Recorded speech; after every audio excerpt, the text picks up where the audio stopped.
You have a bank account. You put money in, the bank keeps it safe, and when someone needs a loan, the bank lends that money out. That's the system. You've known it since school. You've never actually watched it happen though. Except last video, we caught that system doing something impossible. Your money got lent out and landed in another bank as someone else's deposit. Same rupees, two accounts, both real, both spendable, which leaves a question your textbook cannot answer if money keeps showing up in two places. How much money actually exists? By the end of this video, you won't be able to unsee the answer. So here's what we're going to do. Forget the diagram in your textbook. Deposits in, loans out.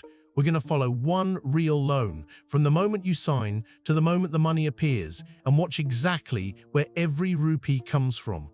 If you've ever believed banks lend out your savings, stay for the next 3 minutes. That belief doesn't survive this video. You walk into a bank and ask for 5 lakh rupees. Now watch what the bank doesn't do. It doesn't walk to a vault. It doesn't collect 10 savers deposits into a bag. Nobody's account goes down so that yours can go up.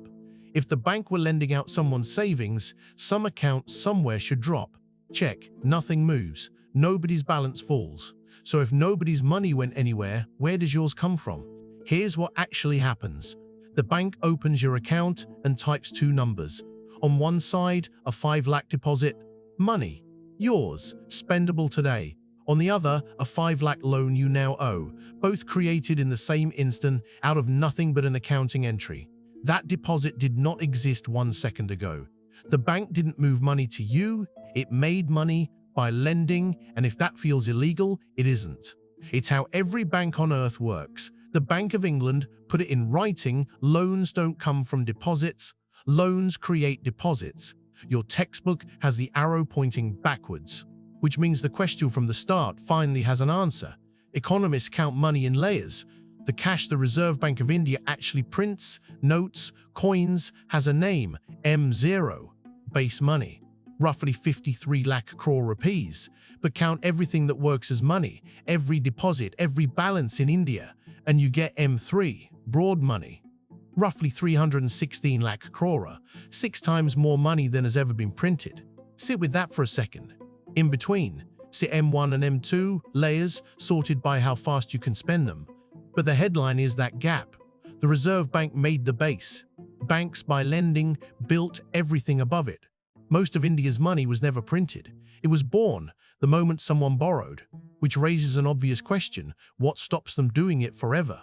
Now, before you decide this is a scam, here's the part that costs. Banks can't create money forever because 4 things stop them. 1. Someone has to want to borrow and be able to repay. No credit-worthy borrower, no new money. 2. Every loan burns the bank's own capital. Lend recklessly, run out, fail. 3. Lend faster than your rivals, and money drains out of your bank quicker than it flows in. And 4.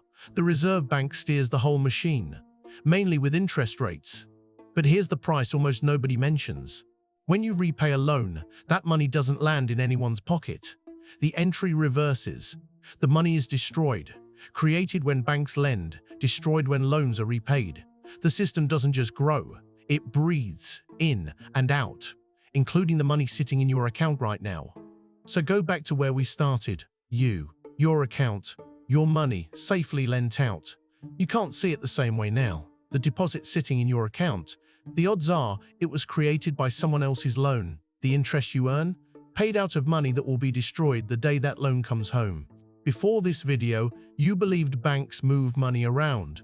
Now you know they make it and unmake it every single day.